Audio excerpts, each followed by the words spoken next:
Hello aspirants, good morning. Welcome to free job guide Telugu YouTube channel. ఇవాళ వీడియోలో 9th August రోజున ఈ Telugu news papers అయినటువంటి ఈనాడు, సాక్షి, నమస్తే తెలంగాణలో వచ్చినటువంటి గవర్నమెంట్ జాబ్ అప్డేట్స్ ఏవైతే ఉన్నాయో వాటన్నిటి గురించి మనం ఈ వీడియోలో తెలుసుకోబోతున్నాం. ఇక్కడ కనిపించే ఆర్గనైజేషన్స్ నుంచి మనకి నోటిఫికేషన్స్ అనేవి రావడం జరిగింది. ఈ నోటిఫికేషన్లో మెన్షన్ చేసినటువంటి పోస్టులు ఏవైతే ఉన్నాయో ఆ పోస్టుల గురించి పూర్తిగా ఇప్పుడు ఒక్కొక్క నోటిఫికేషన్ గురించి తెలుసుకుందాం. ఫస్ట్ అప్డేట్ ఏంటంటే the new India assurance company limited NIACL నుంచి వివిధ విభాగాల్లో అడ్మినిస్ట్రేటివ్ ఆఫీసర్ పోస్టుల భర్తీకి నోటిఫికేషన్ అనేది రిలీజ్ కావడం జరిగింది. టోటల్గా 550 పోస్టులకు కానీ నోటిఫికేషన్ అనేది రిలీజ్ చేశారు. అప్లికేషన్ ఫీ విషయానికి వస్తే 850 రూపాయలు అనేది అప్లికేషన్ ఫీ అనేది ఉంది. ఎవరైతే అర్హులైనటువంటి అభ్యర్థులు ఉంటారో వాళ్ళు ఆగస్టు 30లోగా అప్లై చేసుకోవాల్సి ఉంటుంది. దీని తర్వాత All India Institute of Medical Sciences Rae Bareli నుంచి టెంపరీ బేసిస్న రెసిడెంట్ పోస్టుల భర్తీకి ఇంటర్వ్యూలు అనేవి కండక్ట్ చేస్తున్నారు. టోటల్ పోస్టులు వచ్చేసరికి 10 పోస్టులకు కానీ నోటిఫికేషన్ అనేది రిలీజ్ కావడం జరిగింది. ఎవరైతే ఇంట్రెస్టెడ్ క్యాండిడేట్స్ ఉంటారో వాళ్ళు ఆగస్టు 20న ఇంటర్వ్యూకి హాజరు కావచ్చు అని చెప్తున్నారు. దీని తర్వాత హైదరాబాద్లోని ఉస్మానియా యూనివర్సిటీకి చెందిన professor G Rama Reddy centre for distance education 2025-26 విద్యా సంవత్సరానికి గాను డిస్టెన్స్ ఎడ్యుకేషన్లో అడ్మిషన్స్ కోసం అప్లికేషన్స్ అనేవి ఆహ్వానిస్తూ ఉన్నారు. సో ఆన్లైన్లో అప్లై చేసుకోవడానికి చివరి తేదీ వచ్చేసరికి సెప్టెంబర్ 15 అనేది ఉందన్నమాట. దీని తర్వాత ఇవాళ అంటే ఆగస్ట్ 9th రోజున అప్లికేషన్ డేట్స్ క్లోజ్ అయిపోయే నోటిఫికేషన్స్ ఏవైతే ఉన్నాయో అవి ఒకసారి చూద్దాము. TIFRIలో 23 వర్క్ అసిస్టెంట్ పోస్టుల భర్తీకి నోటిఫికేషన్ వచ్చింది. ఎవరైతే 10th ITI BE or BTech గుర్తింతో పాటు వర్క్ ఎక్స్పీరియన్స్ ఎవరికైతే ఉంటుందో వాళ్ళు ఈ ఉద్యోగాలకు అప్లై చేసుకోవచ్చు. దీని తర్వాత HSL విశాఖపట్నంలో 47 ఉద్యోగాలకు గాను ఈ నోటిఫికేషన్ అనేది రిలీజ్ కావడం జరిగింది.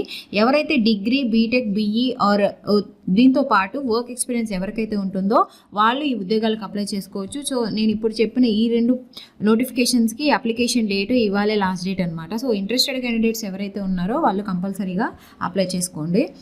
దీని తర్వాత బెంగళూరులోని national centre for biological sciences నుంచి scientific officer, administrative assistant, clerk, supervisor క్యాంటీన్లో పనిచేయడానికి సూపర్వైజర్ క్యాంటీన్ పోస్ట్కి గాను ఈ నోటిఫికేషన్ అనేది రిలీజ్ కావడం జరిగింది. టోటల్గా 9 పోస్టులకు గాను ఈ నోటిఫికేషన్ అనేది రిలీజ్ చేశారు. దరఖాస్తు అనేది ఆన్లైన్లో అప్లై చేసుకోవాల్సి ఉంటుంది.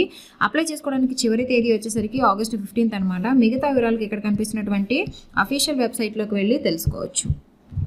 దీని తర్వాత బెంగళూరులోని హిందుస్థాన్ ఏరోనాటిక్స్ లిమిటెడ్ నుంచి AO technical tradesman assistant accounts stores క్లర్క్కి సంబంధించినటువంటి పోస్టులకు గాను నోటిఫికేషన్ అనేది రిలీజ్ కావడం జరిగింది. టోటల్గా 4 పోస్టులకు గాను ఈ నోటిఫికేషన్ అనేది రిలీజ్ చేశారు.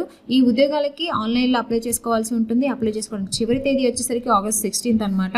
మిగతా వివరాలకి ఇక్కడ కనిపిస్తున్నటువంటి అఫీషియల్ వెబ్సైట్లోకి వెళ్ళి తెలుసుకోవచ్చు. దీని తర్వాత ఇండియన్ ఆర్మీలోని డెంటల్ కార్ప్స్లో షార్ట్ సర్వీస్ కమిషన్ ఆఫీసర్ పోస్టుల భర్తీకి నోటిఫికేషన్ అనేది రిలీజ్ కావడం జరిగింది. టోటల్గా 30 పోస్టులకు కానీ నోటిఫికేషన్ అనేది రిలీజ్ చేశారు. ఇందులో పోస్టులు కనుక చూసుకున్నట్లయితే SSC ఆఫీసర్ పోస్టులకు కానీ ఈ నోటిఫికేషన్ అనేది రిలీజ్ కావడం జరిగింది. ఈ ఉద్యోగానికి కావాల్సినటువంటి అర్హతలు ఏంటంటే నీట్ MDS 2025 రాసిన వారు మాత్రమే ఈ ఉద్యోగానికి అర్హులన్నమాట. ఈ ఉద్యోగానికి ఆన్లైన్లో అప్లై చేసుకోవాల్సి ఉంటుంది. అప్లై చేసుకోవడానికి చివరి తేదీ వచ్చేసరికి సెప్టెంబర్ 18 అనమాట. మిగతా వివరాలకు ఇక్కడ కనిపిస్తున్నటువంటి అఫీషియల్ వెబ్సైట్లోకి వెళ్ళి తెలుసుకోవచ్చు. దీని తర్వాత ఇండియన్ నేవీలో సివిలియన్ పర్సనల్ పోస్టుల భర్తీకి నోటిఫికేషన్ అనేది రిలీజ్ కావడం జరిగింది. టోటల్గా 49 పోస్టులకు కానీ నోటిఫికేషన్ అనేది రిలీజ్ చేశారు. ఆన్లైన్లో అప్లై చేసుకోవడానికి చివరి తేదీ వచ్చేసరికి సెప్టెంబర్ 3 వరకు అనేది ఇవ్వడం జరిగింది. మిగతా వివరాలకు ఇక్కడ కనిపిస్తున్నటువంటి అఫీషియల్ వెబ్సైట్లోకి వెళ్ళి తెలుసుకోవచ్చు. సో ఇవి మనకి ఇవాళ తెలుగు న్యూస్ పేపర్స్ అయినటువంటి ఈనాడు, సాక్షి, నమస్తే తెలంగాణలో వచ్చినటువంటి గవర్నమెంట్ జాబ్ అప్డేట్స్, అదేవిధంగా ఎంట్రన్స్కి సంబంధించినటువంటి నోటిఫికేషన్స్ అనమాట. సో ఇలాంటి అప్డేట్స్ అన్నీ కూడాను నేను మీకు ఎప్పటికప్పుడు టెలిగ్రామ్ ఛానల్లో త్రూ ఇన్ఫోగ్రాఫిక్స్ రూపంలో ఎప్పటికప్పుడు పోస్ట్ చేస్తూ ఉంటాను. ఎవరైతే టెలిగ్రామ్ ఛానల్లో జాయిన్ అవ్వలేదో ఆ టెలిగ్రామ్ లింక్ అనేది కూడాను నేను మీకు కింద డిస్క్రిప్షన్లో మెన్షన్ చేస్తాను. మీరు టెలిగ్రామ్ ఛానల్లో జాయిన్ అవ్వచ్చు. సో ఇలాంటి మరిన్ని జాబ్ అప్డేట్స్ కోసం please follow our free job guide Telugu YouTube channel. Thank you. Have